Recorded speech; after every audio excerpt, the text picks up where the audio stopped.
We are filing this federal lawsuit because our rights have been violated, and they violated the 27th Amendment by fining us for not wearing masks on the House floor. And the reason why we are doing this is because people all over this country are being segregated and discriminated against with masks and vaccines. And it's very important for us as members of Congress to stand up against this abuse so that people back at home can do the same thing. Well, the whole Senate is somewhat sad today, and particularly the Republican conference, over the loss of our friend and colleague, Mike Enzi. He was a remarkable individual, smart, quiet, effective, the best kind of United States senator, and we look forward to honoring him further when we find the funeral arrangements are announced. With regard to where we are, we had an extensive discussion about infrastructure in our conference at lunch, but one thing we know beyond the infrastructure package is the reckless tax and spending spree is headed our way. And I can predict confidently again there'll be no Republican support for this. The country does not need this. In fact, we're playing Russian roulette with our economy by continuing to pour trillions of dollars into our economy. So that will be an extraordinary debate of enormous dimensions. I can't think of a single issue that underscores the difference between the two parties more than the reckless tax and spending spree that we'll be dealing with here in the next week or two. Let me just echo what the leader said about our colleague Senator Enzi, and I'm sure Senator Barrasso, you've heard him speak to this already, but he was the consummate professional. He was the kind of guy that what you see is what you get. There weren't any pretensions there. Hardworking, principled, and just as genuinely good a human being as they come. So a real loss for obviously his family, Wyoming, and his family here in the Senate and in our country. Just let me say about the tax and spend proposal, the tax and spend spree that's been outlined by the Democrats, that I was happy last week that every Republican senator here sent a letter to the president outlining something that we will never vote for, and that is the proposal to raise taxes on small business people and family farms and ranches that the president has outlaid in their, or laid out, I should say, in their $3.5 trillion tax and spend proposal. And part of that, I think, harkens back to the fact that a lot of our farmers and ranchers throughout the pandemic, as they always do, showed up day in and day out. And one of the real silver linings, I think you could say, about the pandemic is we never had a food shortage. And we owe that to the people who are out there every day working hard to make sure that we have a stable and affordable food supply. And they shouldn't be rewarded by their government with a big fat tax increase as a result of that. And so our members weighed in with the White House, made it very clear that that was something that we're not going to tolerate. And I'll say one other issue about our farmers and ranchers. I had been requesting for some time a hearing to take a look at the potential manipulation in the meatpacking industry. Meat packers have been reaping big profits. Those profits have not been seen by producers across this country. And we had an Ag Committee hearing a few weeks ago that examined that. And now the Judiciary Committee is also going to take a look because one thing we know is that the livestock producers in this country deserve fair, transparent markets. We owe that to them. And I'm going to work as hard as I possibly can to see that we get them some answers as to what's happening in the markets out there that are seeing the meat packers continue to do well, ranchers continue to struggle, and consumers continue to pay skyrocketing meat prices at the supermarket. That is an unacceptable situation. Well, thanks to all of you for the condolences that we've been receiving about our friend and colleague Mike Enzi. A number of you went to his Christmas cookie party every year. As you know, his wife Diana would bake hundreds of dozens of cookies and invite everybody. The press would be invited, the police would be invited, the plumbers would be invited, everybody on Capitol Hill, all part of his family. Truly beloved in Wyoming. People really, they knew Mike and they understood that he respected them, that he understood their problems and he believed in them. And for that reason, he continued to get elected and reelected through 4 terms in the United States Senate. To the issue before us now in the Senate. This past weekend, Nancy Pelosi demonstrated who is truly running the Democrat Party. It's not Joe Biden, certainly not Chuck Schumer. Nancy Pelosi went on national television and she made very clear that any bipartisan infrastructure bill passed here would not see the light of day in the House unless and until the Senate sent her a $3.5 trillion reckless tax and spending bill. This wasn't a negotiation. This was a hijacking. What she's proposing is bad for the economy and bad for the country. So she's not only a hijacker, she's also an arsonist, because what she is proposing is going to put jet fuel on the flame of inflation that is hitting this country today. You say, who are going to be the victims of this? Well, the victims of this inflation and taxes, it's going to be certainly people on fixed incomes, seniors, young families starting out. The victims are also going to be every middle-class American who's going to be paying more in taxes and more when they go to buy things. I'm sure you've seen, if you fill up a vehicle, that you're paying $25 more for filling up the tank now than you were when Joe Biden took office.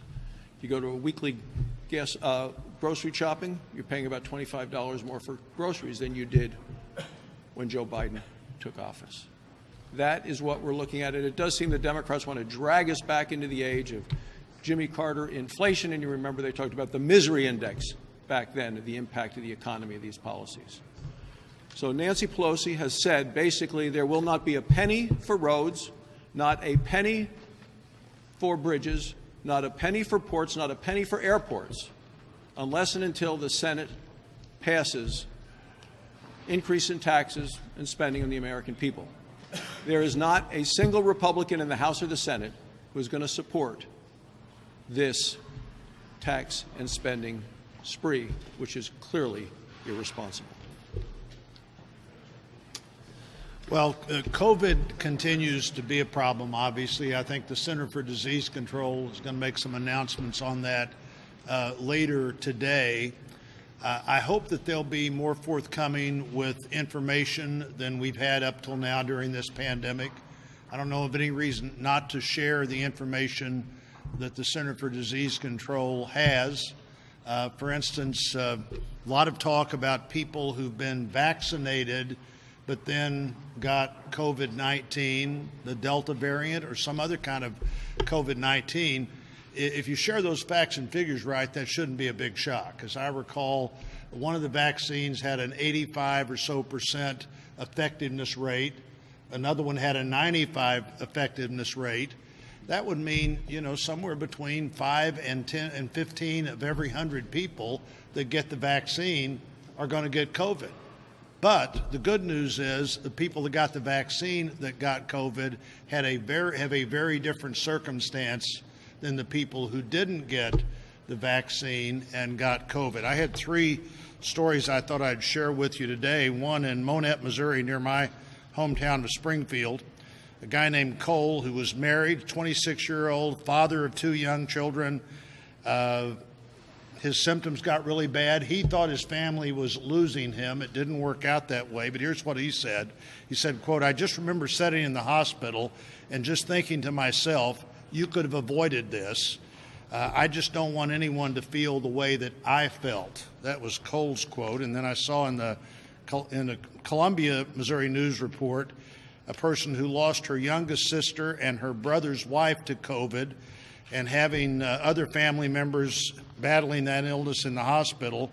Marlene asked everyone to get a vaccine. Here's what Marlene said about her sister. This is her quote. "She didn't know what the long-term effects of the vaccine would be. Well, COVID-19 was her long-term effect, and she's gone. Today in the St. Louis report on a national news network, Kimberly Jones in St. Louis talked about her daughter, Erica Thompson, who had died, leaving behind a husband and 3 sons, age 8, 11, and 12. Her mother, Kimberly Jones, speaking for the family, said, as she prepared for her daughter's funeral, she hoped others would be convinced that they need to do the right thing for themselves and their family so that other people aren't preparing for their family's funeral. President Biden's political advisor is now very, very concerned about inflation. And the demographic that it's hitting the hardest, those that are the most concerned right now, are women. The price of goods and services for nearly everything has gone up because of Bidenomics. And with this $3.5 trillion package, what do we see? We see middle America being hit the hardest with the inclusion of things like the Green New Deal and with new taxes on our farmers and ranchers and small businesses. This has got to stop. Middle Americans are the ones that are paying for Bidenomics. We simply can't afford $3.5 trillion. And folks, I think that's a low estimate for what the Democrats want to pass.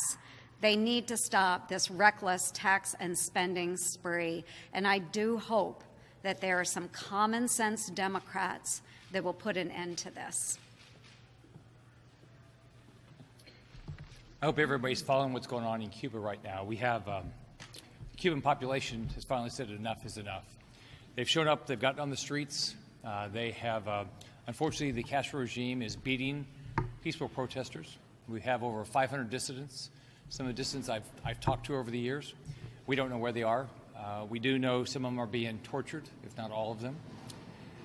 You can see the pictures of young boys being taken from their homes, being forced to serve in the military because they can't get enough people to serve right now. So this is our opportunity. This is our best chance. But Joe Biden's got to stand up. And by the way, you know, if you look at Latin America, Cuba's a problem. Cuba defends Maduro in Venezuela. He supports Ortega in Nicaragua. So a lot of the unrest we see in Latin America is caused by the illegitimate Cuban regime. So what is the Biden administration, what should they do? They should shut down the embassy, the Cuban embassy here in D.C. The Cuban government's an illegitimate government. That's number one. Number two is you have to use all the resources to make sure whether they do it or the private sector, we get the internet on the island. You can do that. I've been talking to technology providers. It is doable. On top of that, they ought to show the pictures, show the videos of what's happening. Jose Daniel Ferrer's family's here today. His daughter's here today. His sister's here today. His brother was here yesterday. I mean, where is he? Our understanding is being tortured right now, only because he believes in what we all believe in is freedom. So Joe Biden's got to stand up, start talking about this, and talk to world leaders. Where's Macron? Where's Boris Johnson? Where's Merkel? Where's Trudeau? They shouldn't be supporting an illegitimate government in Cuba. Peter McConnell. A recurring message at the hearing today over on the House side on the January 6th attacks was a frustration from the officers who were responding with those who were downplaying the significance of the attack on January 6th. As somebody, you were here on that day. What is your message to those who have been downplaying the severity and the significance of the attack on the Capitol on January 6th? I had a good deal to say about that, not once, but twice, on January 6th and again on February the 13th. I don't see how I could have expressed myself more forthrightly than I did on that occasion, and I stand by everything I said on January 6th and February 13th. Why not? Peter McConnell, did you watch any of the hearing today? No, I didn't. Why not? I was busy doing work. I serve in the Senate. Leader McConnell, Yeah. just before you Democrats were here with masks on, I'm just wondering, all of you made the decision not to have them on. You can imagine, it's almost like the confusion that Americans are experiencing today. We don't know whether to wear them or not if we're vaccinated. Yeah. What should be done? And also, are you, the CDC says vaccinated